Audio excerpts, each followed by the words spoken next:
Meus irmãos, nós estamos fazendo a exposição da Epístola de Judas, e como eu havia dito no domingo passado, nós dividiríamos o bloco que vai do versículo 17 até o versículo de número 23 em duas partes.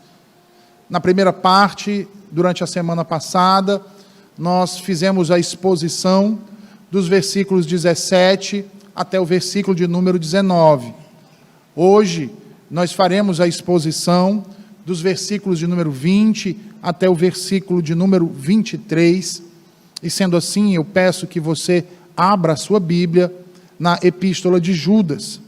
Nós faremos a leitura novamente de todo essa perícope, de todo esse bloco aqui que nós separamos, mas hoje nos concentraremos especificamente nos versículos de número 20 até o versículo de número 23.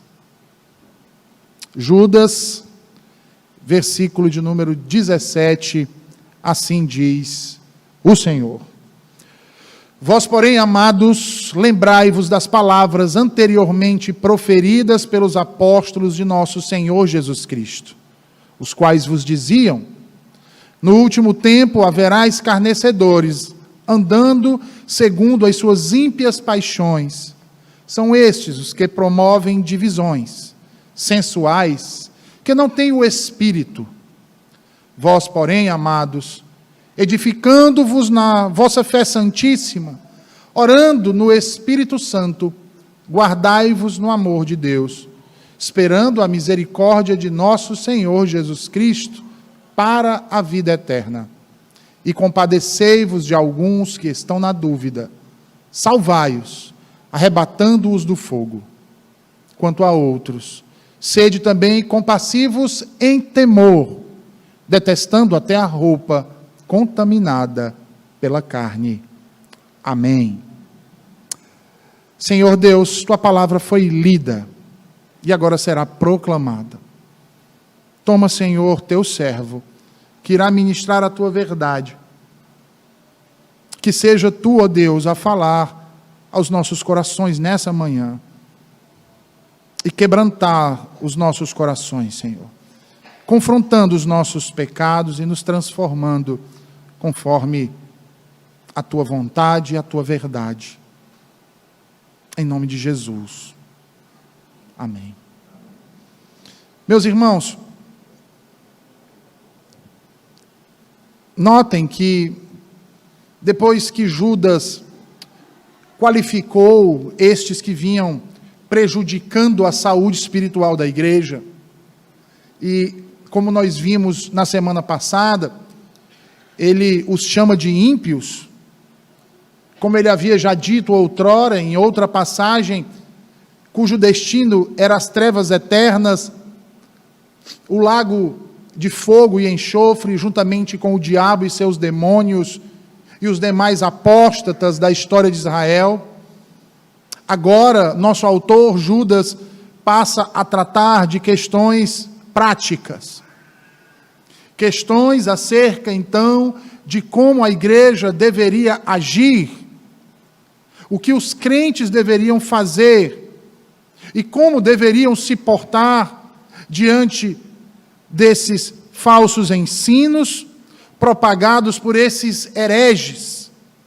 E não somente no tocante aos hereges em si, mas também como a igreja de Cristo, os crentes, os filhos da aliança, deveriam proceder com aqueles que estavam em dúvida, que foram afetados pelo falso ensino e que agora vivenciavam um momento de incertezas nas suas vidas.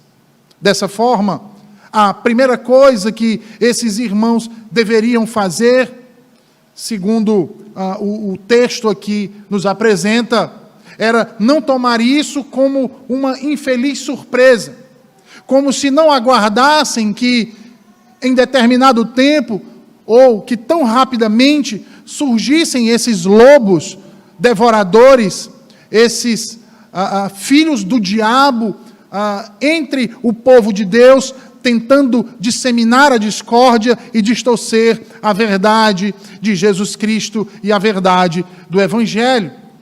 Mas ele os lembra exatamente daquilo que os apóstolos de Cristo haviam então os advertido ao profetizar verdadeiramente acerca desse tempo, irmãos, e acerca desse tipo de pessoas que se infiltrariam na igreja de Cristo com o intuito de desviá-los do reto caminho de Deus, colocando diante deles outras motivações, apresentando diante deles outras razões e coisas periféricas e coisas pecaminosas.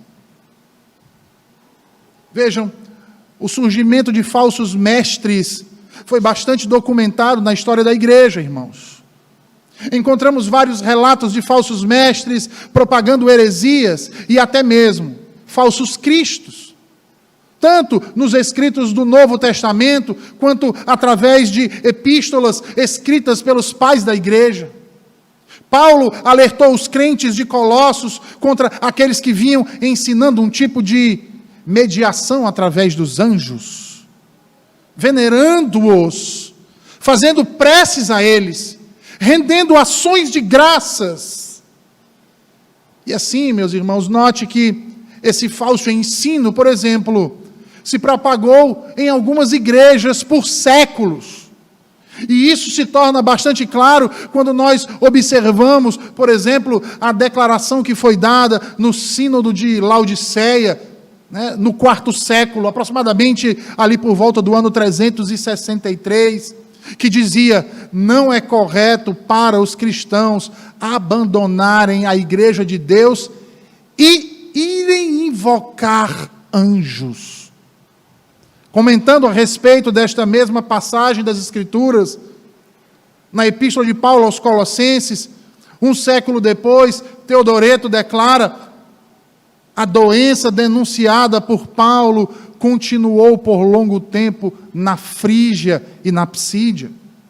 Irineu, que era da região da Ásia Menor, em sua obra chamada Contra as Heresias, que ao que tudo indica foi escrita ali no segundo século, infere tanto a extensa presença do culto aos anjos no grupo dos emissários do erro, como ele assim chama, quanto a posição firme da igreja contra essa prática maligna de trazer para si outro tipo de mediação ou intercessão que não fosse Jesus Cristo. Vejam as palavras de Irineu, que diz: a igreja não realiza qualquer coisa por meio da invocação dos anjos, ou por encantamentos, ou por qualquer outra curiosa arte maligna, mas dirige suas orações ao Senhor, que fez todas as coisas, e invocando o nome do Senhor Jesus Cristo,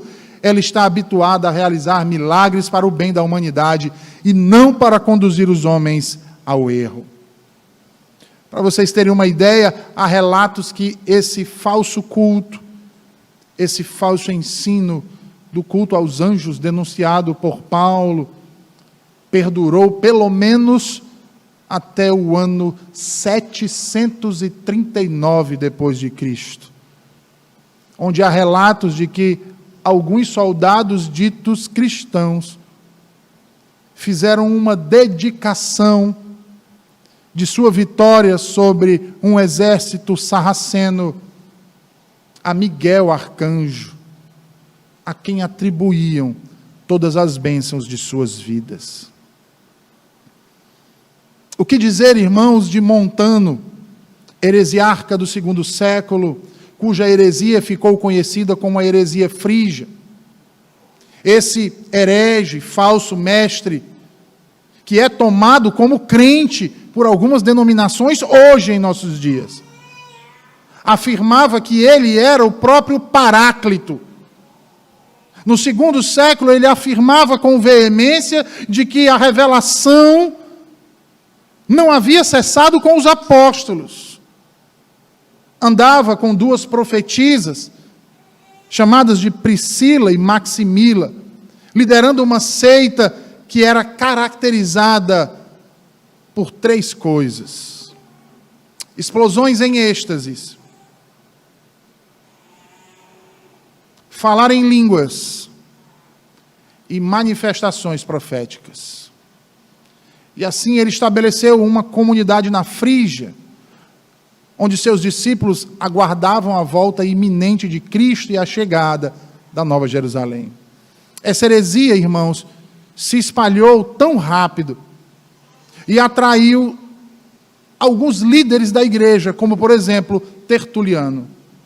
O montanismo fez com que a igreja definisse, então, os limites da revelação divina e fez com que os escritos apostólicos se tornassem proeminentes na normatização da fé.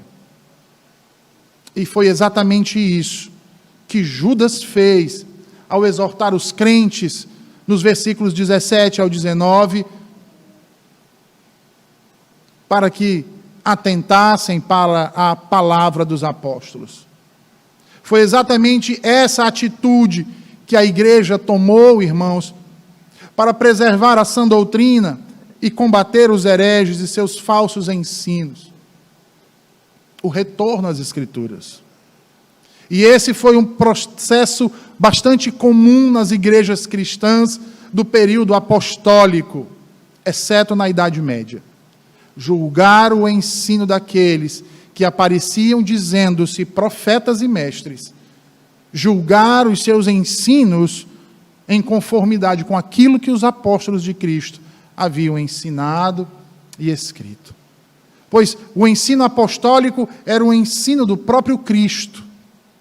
E assim como o próprio Senhor Jesus comissionou a esses seus discípulos, em ordem direta, conforme nós vemos em Mateus 28, onde o Senhor Jesus os chama e diz: ide, portanto, fazei discípulos de todas as nações, batizando-os em nome do Pai, do Filho e do Espírito Santo. Veja, Jesus diz: ensinando-os a guardar todas as coisas que vos tenho ordenado.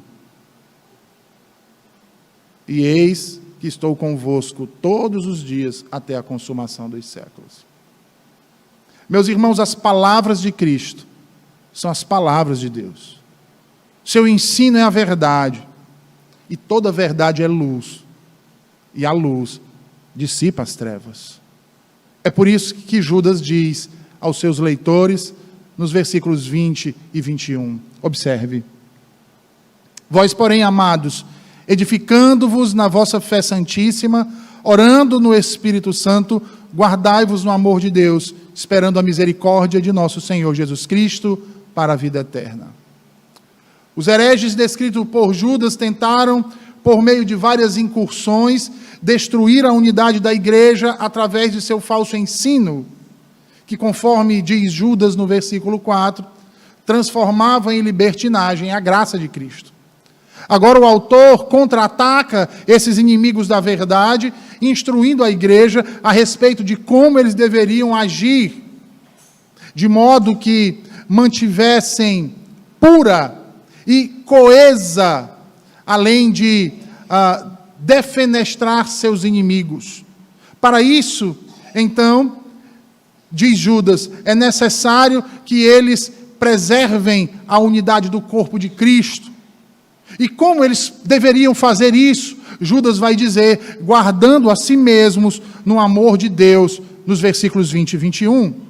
Vejam que a exortação de Judas aqui, meus irmãos, é bastante pertinente. Percebam que para eles não serem divididos pelo que promove o falso ensino dos hereges, deveriam reavivar na memória a razão de estarem então juntos.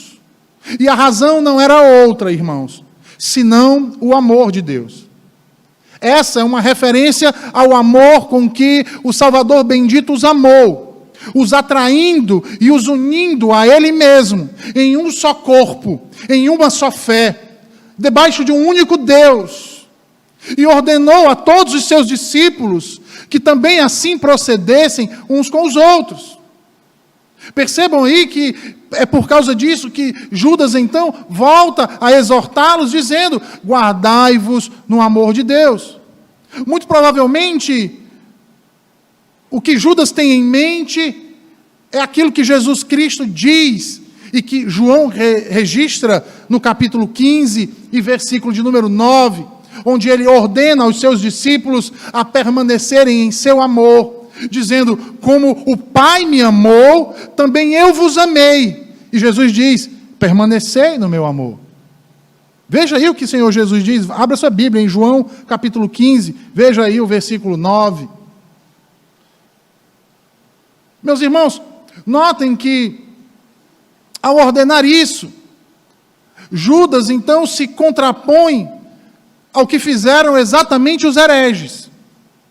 Quando ele fala de guardar-se no amor de Deus, ele coloca essa ação em oposição à ação dos hereges, que, ao contrário, rejeitaram o amor de Deus. E talvez você pergunte: mas como eles rejeitaram o amor de Deus, uma vez que eles se autoproclamavam cristãos, uma vez que eles se autoproclamavam como pessoas espirituais e diziam terem inúmeras profecias? Ora, de acordo com o que o Senhor Jesus nos diz, e de acordo com o que Judas traz aqui à tona com suas palavras, eles anulam o amor de Deus ao anular os seus mandamentos, passando a viver dissolutamente em uma vida de libertinagem, andando segundo as suas paixões, como diz o próprio Judas no versículo de número 16. Observe, irmãos, que essa relação do permanecer no amor de Cristo, guardar-se no amor de Deus, está ligada à guarda dos mandamentos do Senhor. Porque se nós observarmos o restante da fala do Senhor Jesus, ainda em João capítulo 15, você vai observar que, depois de ter dito aquelas palavras no versículo 9, o Senhor Jesus não termina o seu discurso aos discípulos. Ele prossegue no versículo 10, e veja o que ele diz no versículo 10. Você vai ver que o próprio Senhor Jesus relaciona esse permanecer no seu amor com a guarda dos seus mandamentos. Mandamentos esses, meus irmãos, que está aí no plural. Mandamentos estes, meus irmãos, que ele enfatiza aqui, que não são distintos dos mandamentos do Pai. Veja o que Jesus diz. Ele diz: se guardardes os meus mandamentos, permanecereis no meu amor. Nós temos aqui uma sentença condicional. Há uma condição para se manter-se no amor de Cristo: obedecer os seus mandamentos. Exatamente assim como também ele tem guardado, veja aí, ele diz: assim como também eu tenho guardado os mandamentos de meu Pai, e no seu amor permaneço. Essa é uma condicional, irmãos. De modo que aqueles que não têm prazer em obedecer à vontade de Deus, não podem dizer que o amam.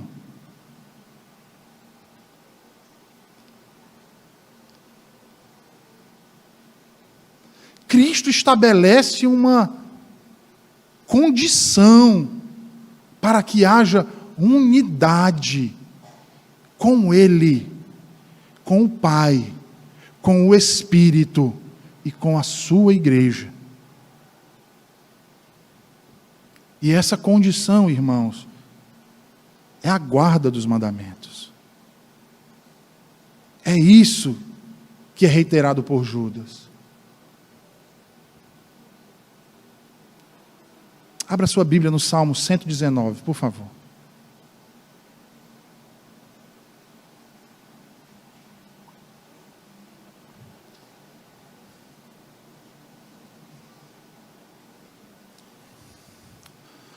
Veja os versículos 102 ao 104.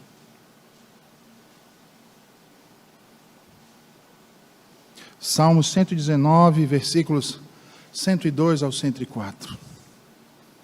O salmista diz: não me aparto dos teus juízos, pois tu me ensinas. Quão doces são as tuas palavras ao meu paladar, mais que o mel à minha boca. Por meio dos teus preceitos consigo entendimento. Por isso, detesto todo caminho de falsidade. Percebam que, para o salmista, que é Davi, é a palavra de Deus que estava ao seu alcance. Por esta palavra, Davi diz que aprendia o caminho que ele deveria andar. Que era essa palavra que o preservava de não desviar-se da verdade.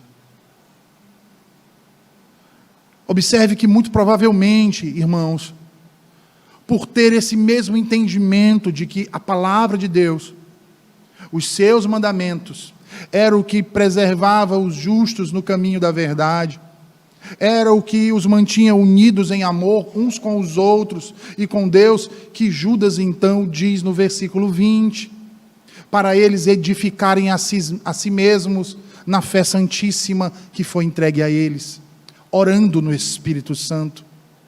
E aí percebam que essa expressão, vossa fé santíssima, diz respeito ao ensino apostólico, que por sua vez, irmãos, não está apartado das Escrituras, mas está profundamente ligado, porque a palavra de Deus não é só a lei, a palavra de Deus não é só o Evangelho, mas é a lei e o Evangelho. Essa é a palavra de Deus. E logo o ensino apostólico estava intimamente, profundamente ligado e arraigado na fonte de revelação de Deus, a da antiga dispensação com o Antigo Testamento e a palavra de Cristo e de seus apóstolos. Ora, foi exatamente assim, irmãos, que a igreja apostólica cresceu e perseverou em unidade, como diz Lucas em Atos capítulo 2, versículos 42 e 44, onde ele diz que os crentes do início da igreja cristã perseveravam na doutrina dos apóstolos e na comunhão, no partir do pão e nas orações. No versículo 44, Lucas vai dizer que todos os que creram estavam juntos e tinham tudo em comum. E Lucas ainda nos ajuda a perceber essa correspondência doutrinária de um modo ainda muito mais claro, irmãos, de um modo ainda muito mais específico, quando, ao narrar o discurso de Paulo aos presbíteros em Mileto, em Atos 20, versículo 32, ele diz: agora, pois, encomendo-vos ao Senhor e à palavra da sua graça, que tem poder para vos edificar e dar herança entre todos os que são santificados. A isso, Paulo também exorta Timóteo em sua segunda carta, capítulo 3, versículos 16 e 17, quando ele diz: toda a Escritura é inspirada por Deus, útil para o ensino, para a repreensão, para a correção, para a educação na justiça, a fim de que o homem de Deus seja perfeito e perfeitamente habilitado para toda boa obra. Ah, queridos irmãos, a palavra de Deus é perfeita, e é ela que nos fornece instrução suficiente para que possamos discernir aquilo que é certo daquilo que é errado, em cada e em toda situação.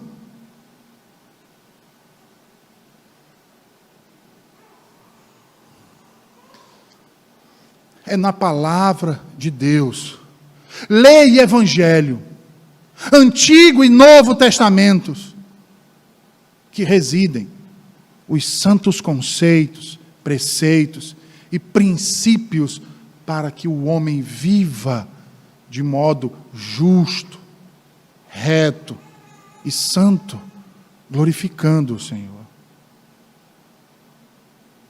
É por isso, irmãos, que não há como dissociar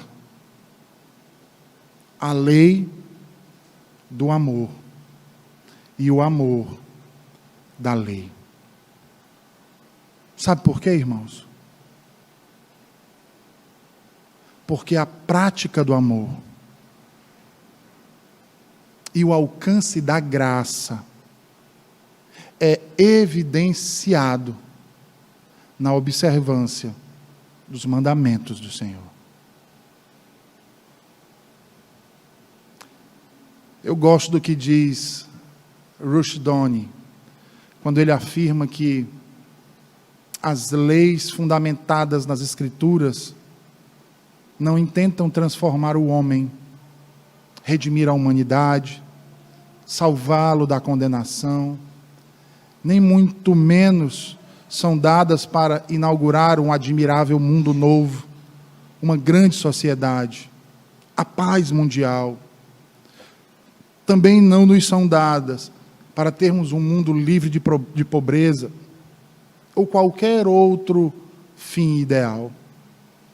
Antes, o propósito da lei das Escrituras é punir e restringir o mal, é proteger a vida, a propriedade, a família e prover justiça para todas as pessoas. A lei de Deus, meus irmãos, foi ordenada para a vida. Uma vida de santidade, uma vida de retidão e justiça, a qual já podemos e devemos nos apropriar no presente. Ainda que não consigamos fazer isso completamente, ou melhor, perfeitamente. No entanto, essa capacidade ainda latente em nós não é capaz de nos frustrar, nem mesmo de nos impedir de prosseguirmos confiantes nesse caminho. Pois como diz Judas no versículo 21, uma vez guardados no amor de Deus, esperamos confiadamente na misericórdia de nosso Senhor Jesus Cristo para a vida eterna.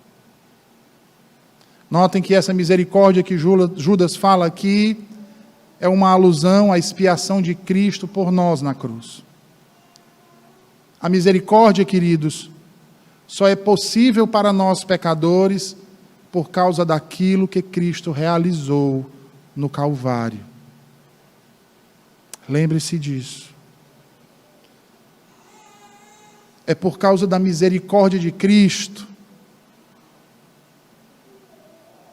o amor, a fé e a firme esperança, ordenadas nesses 2 versículos aqui por Judas.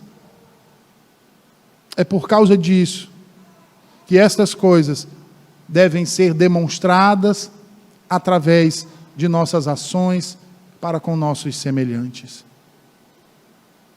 Por isso Judas vai dizer, nos versículos finais, 22 e 23, compadecei-vos de alguns que estão em dúvida, salvai-os, arrebatando-os do fogo, quanto a outros, sede também compassivos em temor, detestando até a roupa contaminada pela carne.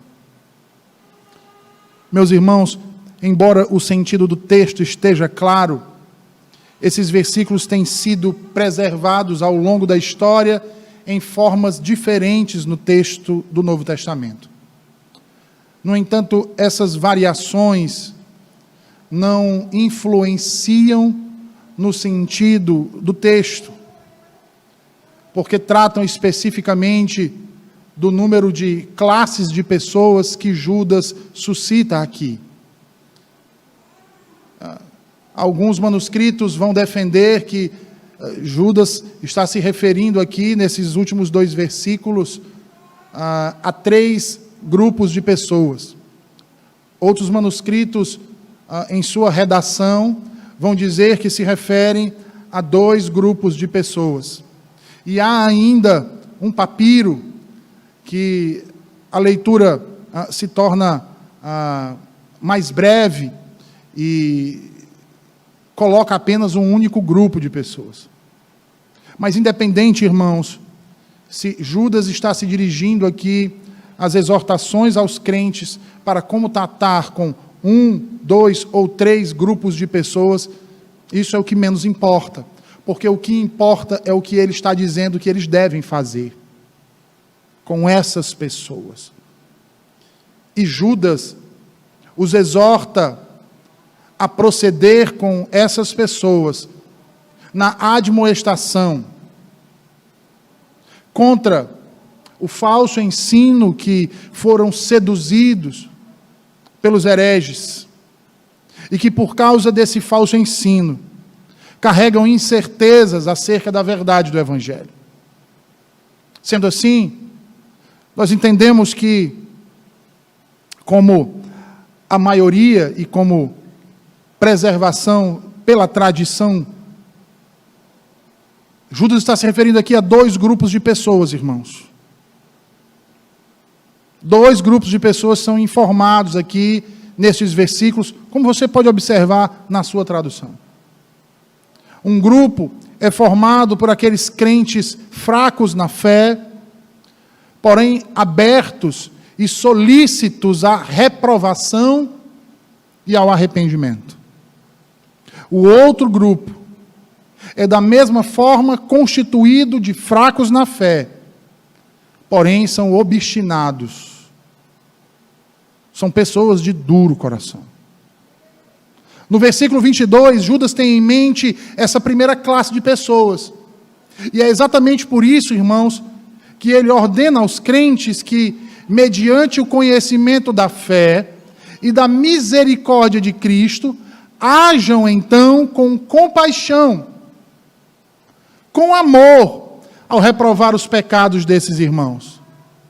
Lembrando-se sempre da misericórdia de Cristo, procurando a todo momento ganhá-los para o Senhor, restaurá-los à fé verdadeira. Lembra do que significa a misericórdia que Judas faz alusão aqui? Ao sacrifício expiatório de Cristo. Cristo expiou os nossos pecados, não porque nós merecêssemos isso, irmãos, mas exatamente porque éramos indignos.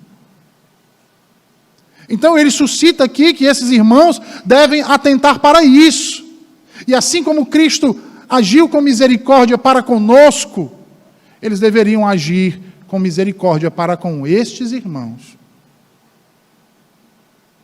E eles deveriam ser diligentes nesse propósito. Esse propósito não era para ser deixado para amanhã ou para depois, irmãos. Uma vez que esses irmãos estavam caminhando no sentido errado. Estavam indo em direção ao fogo para serem consumidos. Por isso ele diz aí no início do versículo 23, salvai-os, arrebatando-os do fogo. Provavelmente Judas tem em mente aqui o texto de Amós 4:11, onde Deus diz, subverti alguns dentre vós, como Deus subverteu a Sodoma e Gomorra, e vós fostes como um tição arrebatado da fogueira. A ideia aqui, com o subvertir alguns dentre vós, e como um tição arrebatado da fogueira em Amós, é a mesma ideia de Judas quando diz que os crentes devem salvar estes, como que arrebatando-os do fogo. Por que nós dizemos que é o mesmo sentido, irmãos? Porque ambos os textos apresentam o Senhor chamando os faltosos ao arrependimento. Ambos os textos apresentam esse chamado de Deus, tanto através da proclamação da verdade, quanto através da admoestação, quanto também através da disciplina. Por isso ele diz, em seguida, Veja, a alusão está bem no meio entre uma sentença e outra, exatamente porque ela serve aos dois propósitos. Se ela serve para que sejamos diligentes com estes, para que, através da verdade, sejam admoestados, se arrependam do mal e sejam arrebatados do fogo, ela também serve para os outros. E é por isso que ele diz, veja aí, quanto a outros, sede também compassivos em temor, detestando até a roupa contaminada pela carne.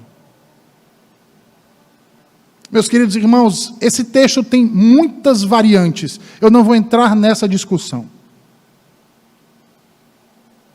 Esses outros aqui que Judas diz, é a segunda classe de pessoas que ele distinguiu. São pessoas que, diferentemente da que ele se referiu anteriormente, essas se mostram hostis à verdade. São pessoas cujos corações estão endurecidos pelo falso ensino dos hereges, que ao serem abordadas, agem de forma inflexível. Mesmo sendo confrontadas, não se arrependem e, consequentemente, não há nenhuma mudança. Muito provavelmente, estes que Judas menciona aqui, sejam os próprios falsos mestres. Daí, a alusão do fogo do texto de Amós, que se você lembrar do texto, no contexto mais amplo, o Senhor Deus está lembrando o povo dos diversos castigos ou da disciplina que ele usou com eles, de diversas formas, por diversas vezes, em um longo tempo. Que Deus procurou corrigi-los do mal e do pecado que cometia, mas eles não deram ouvidos, não se arrependeram, não se converteram ao Senhor. E assim como aqueles, são esses falsos mestres. Logo, o que resta para os crentes, quanto a essa segunda classe de pessoas, é a compaixão no temor. Reverendo, como assim compaixão no temor? O que resta para os crentes é lamentar a condição destes que outrora estavam na igreja, mas que não amaram a verdade. Antes, preferiram o erro, a mentira, as trevas. Não amaram o Senhor, porque desprezaram a sua lei. Não amaram o Senhor, porque transformaram em libertinagem a graça do Senhor Jesus Cristo. De modo, irmãos, que o que lhes resta é o juízo, o lago de fogo e enxofre. É por isso que Judas encerra dizendo a eles, para detestar até mesmo a roupa contaminada. Como assim, roupa contaminada? Muito provavelmente, irmãos, a expressão que Judas utiliza aqui tenha um significado semelhante àquilo que João diz em Apocalipse 3:4. Você lembra de Apocalipse 3:4? Onde João registra ali a metáfora da veste manchada.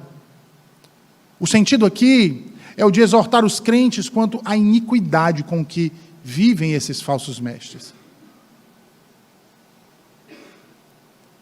O que faz deles indignos de compartilhar do convívio dos santos, da casa dos crentes, do ajuntamento solene. É só você ler o que diz João lá em Apocalipse 3:4. Muito provavelmente essa era uma linguagem apostólica para falar desse tipo de gente. Reverberando assim, inclusive, irmãos, aquilo que o próprio João diz em sua segunda carta. Abra aí, 2 João, versículo 10, por favor. 2 João, versículo 10.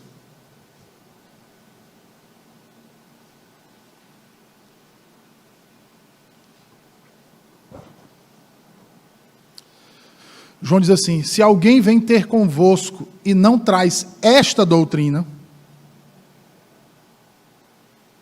Que doutrina era essa, irmãos? A doutrina apostólica, que era constituída do quê? Da lei e do evangelho. Se alguém vem ter convosco e não traz esta doutrina, o que é que João diz? Não o recebais em casa, nem lhe deis as boas-vindas. Porquanto, aquele que lhe dá boas-vindas faz-se cúmplice das suas obras más. Esse texto, irmãos, nos traz muitas aplicações. Inúmeras aplicações. E sabe, meus irmãos, ontem, quando eu estava terminando de estudar esse sermão, fui dormir até bem tarde,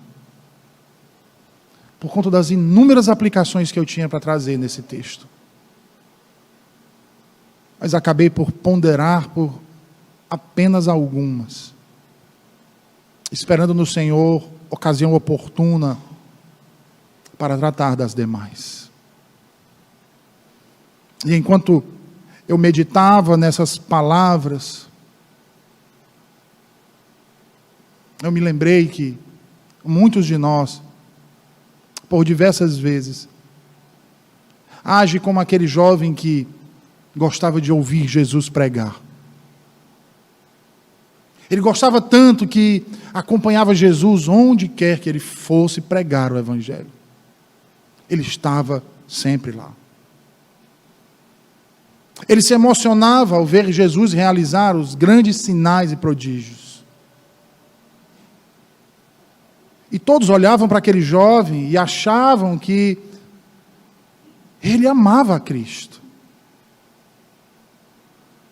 Mas o dia em que Jesus o olhou,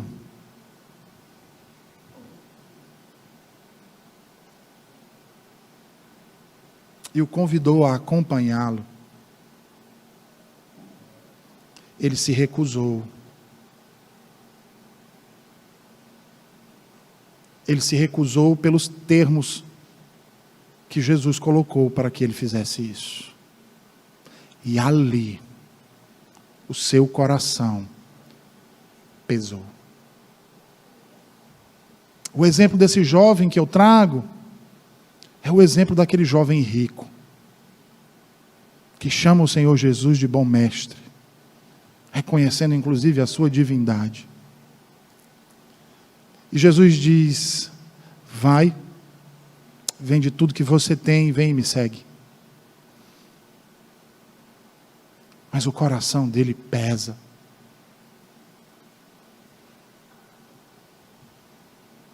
Se seu coração fosse pesado hoje, irmãos, para que lado a balança inclinaria? Para o alto? Ou para baixo?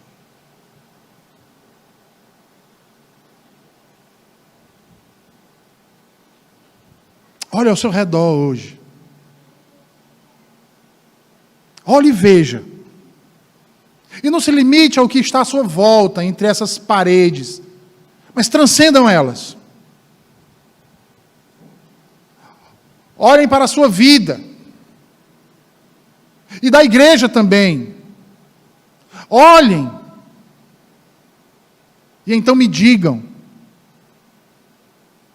quantos cristãos você vê empenhados em conhecer a Deus? Mais e mais, com todas as suas forças.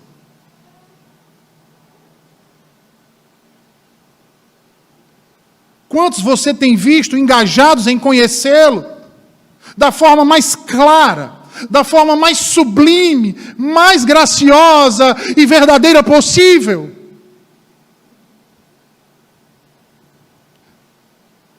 Quantos vocês têm visto se guardando no amor de Deus?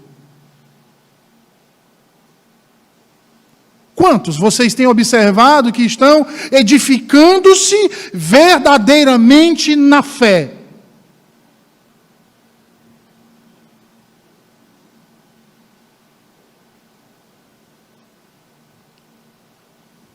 Quantos são ensinados 1, 2, 3, 4, 5, 10, 15, 20, as mesmas coisas e repetidamente usam a mesma desculpa para dizer: eu não lembrava, eu esqueci.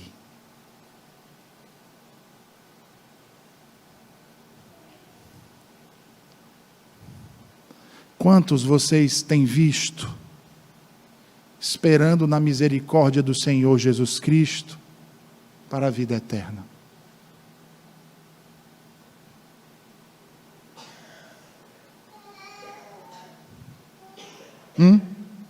Quantos? Quantos você tem visto lutar contra o pecado dia após dia, por meio da graça e do conhecimento de Deus? Quantos você tem visto vencê-los? Quantos você tem visto sucumbir, cair? E isso inclui você. Sabe por quê, irmãos? Sabe por que as pessoas têm sucumbido ao pecado? Porque não conhecem a Deus.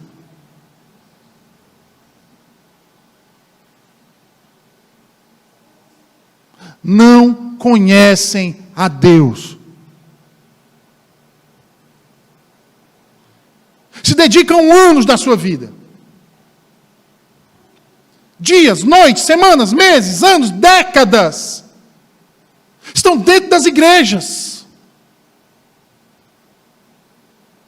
Horas e horas lendo livros. Mas não conhecem a Deus.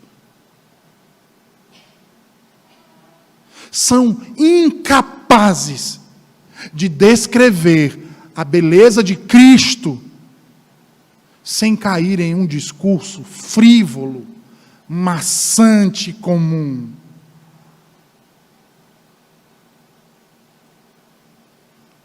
São incapazes de orar no Espírito. Suas orações são vazias, gélidas, vãs repetições. Sabe por quê, irmãos? Porque não conhecem a Deus. Não amam. E é exatamente por isso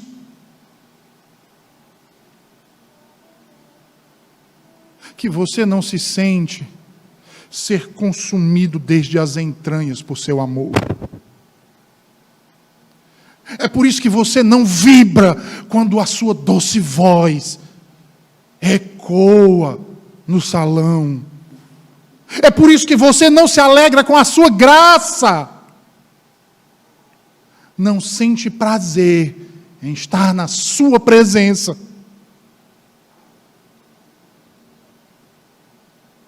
É porque você não o conhece.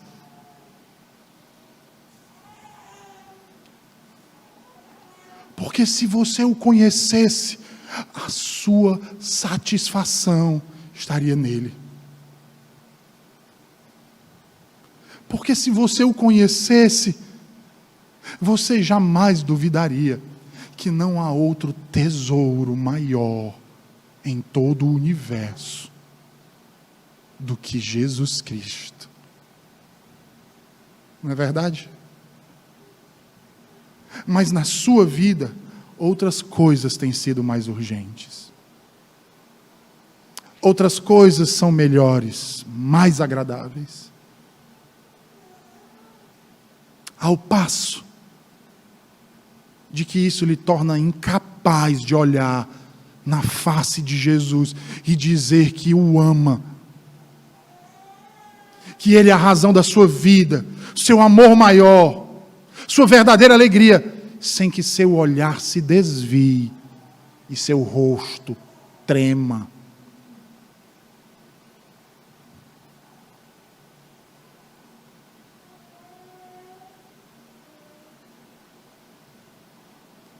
Deixa eu perguntar uma coisa para você. Você deseja conhecer a Deus como o diabo conhece? Ah, porque o diabo conhece a Deus.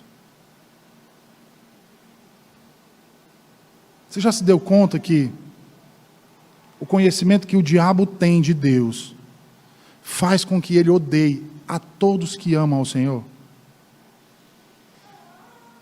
Você sabia disso?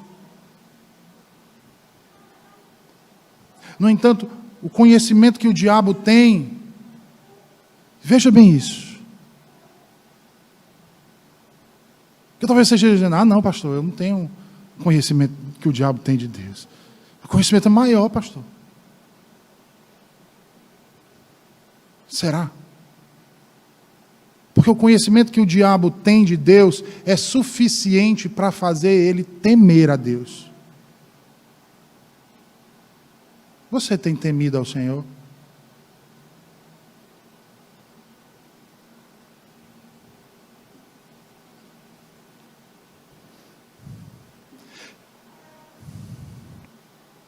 Será que você sabe que o nosso Deus, Ele tem um valor e uma beleza que são infinitos, e que nada pode se comparar às perfeições de seu ser e de sua pessoa, a qual satisfaz aqueles que são seus plenamente e infinitamente?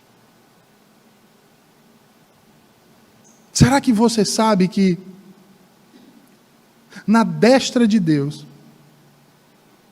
há mais prazeres, e em sua presença há mais alegria do que você poderia desfrutar em toda a sua vida, com todo o dinheiro, a fama e os anos deste mundo?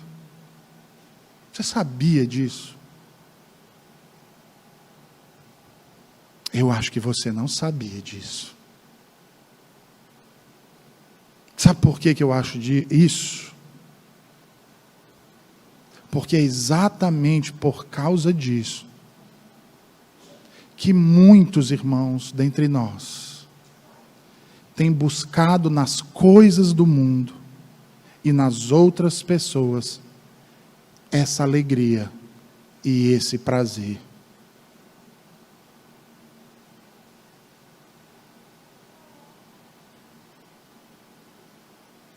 Não é no Senhor.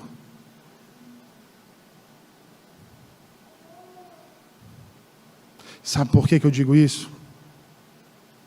Porque se você soubesse disso, porque se você conhecesse esse Deus, nós não precisaríamos ficar ligando para você, para saber porque você não tem vindo mais à igreja.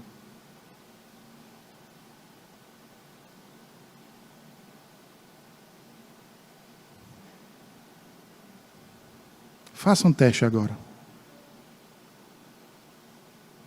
Responda só para você. Rapidamente. O que pode ser melhor e mais prazeroso em todo o universo do que estar com Cristo? Responderam?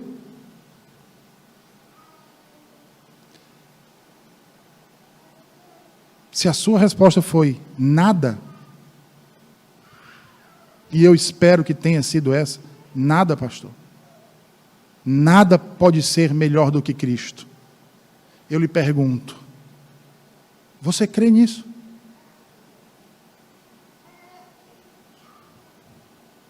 Você crê nisso que você acabou de afirmar?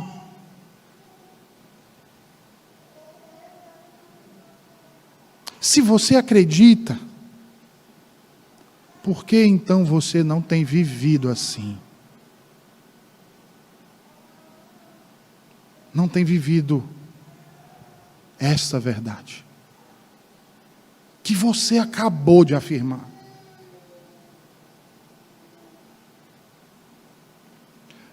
Talvez você olhe e diga assim: poxa, pastor, que palavras duras.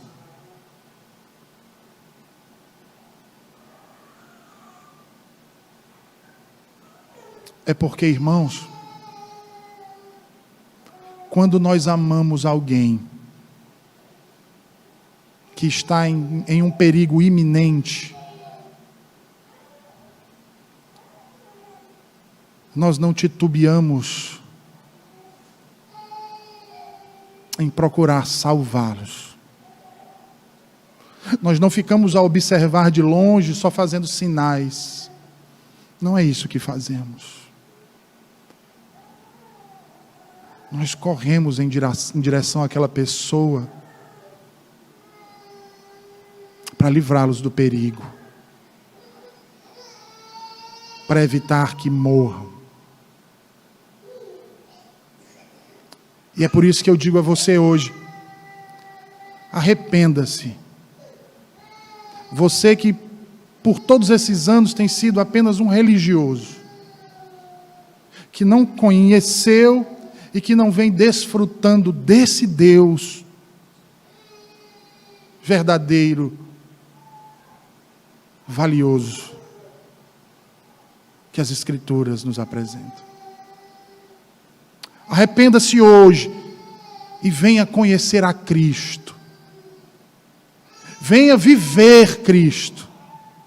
Venha deleitar-se em sua beleza, provar de seu valor inestimável. Venha sentir o gozo, a alegria, o deleite que é estar na sua presença no seu santo dia. Venha achar a paz, a força e a satisfação para viver em toda e qualquer condição, que somente aqueles que estão em Cristo podem desfrutar. Como diz o apóstolo Paulo: tudo posso naquele que me fortalece. Se for preciso enfrentar o frio, eu enfrentarei. Se for preciso viver na escassez de alimento, eu viverei. Na abundância, eu viverei. Na perseguição, continuarei firme e alegre. Porque a minha força, o meu prazer e a minha alegria está no Senhor.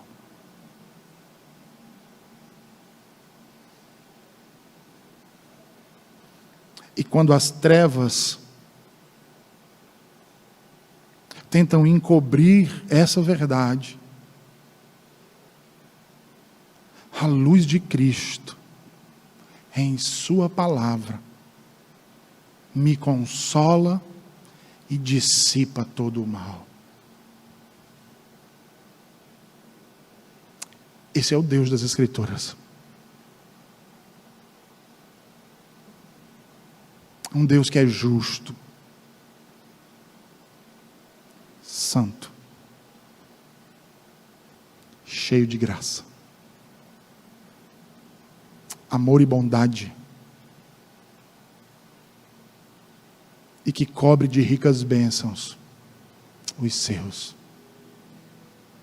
É interessante porque Jesus, exortando os judeus, ele olha para eles e diz: Jerusalém, Jerusalém, que matas os profetas.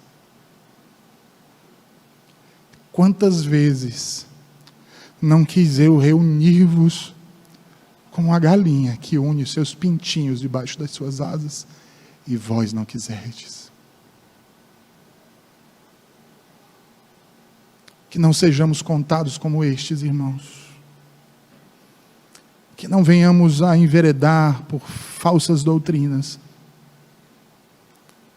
por caminhos tortuosos, nos esquecendo do amor, da graça e da suficiência de Cristo.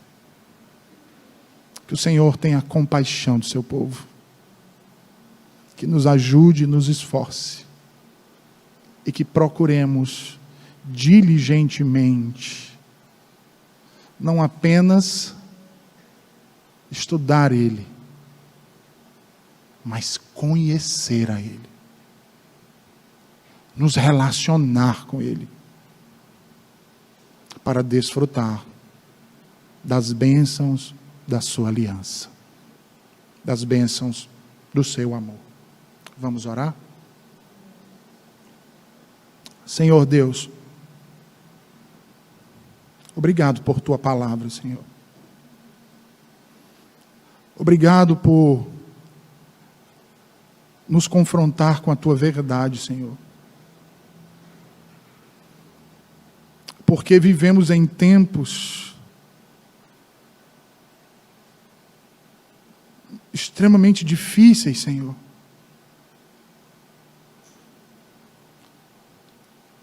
E muitas vezes nos parece que a tua igreja está anestesiada, Senhor, com a situação que estamos vivendo.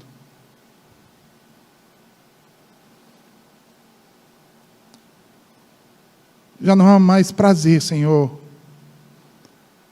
em se reunir em teu nome,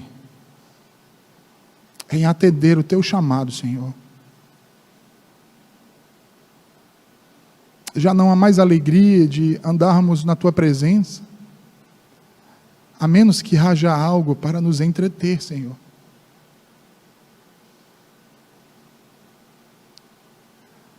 Nossos espíritos andam famintos pela verdade, pelo teu amor e pela tua graça, Senhor. E a nossa carne é quem tem nos alimentado com trapos de imundície. Ah, Senhor, derrama da tua misericórdia e da tua graça sobre as nossas vidas, para que em tudo que fizermos e vivermos,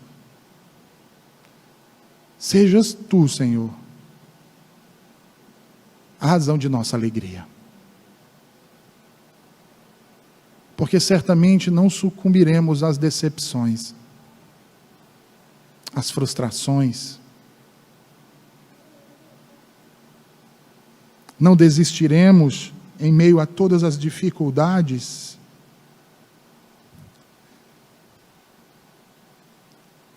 Não nos abateremos com as injúrias, com as calúnias, mas nos alegraremos sempre no teu amor.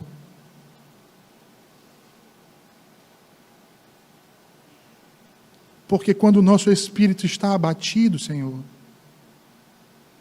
é somente em ti que conseguimos repousar e avivar a alegria de viver pela graça da tua salvação e pelas promessas tuas, Senhor, na viva esperança do porvir.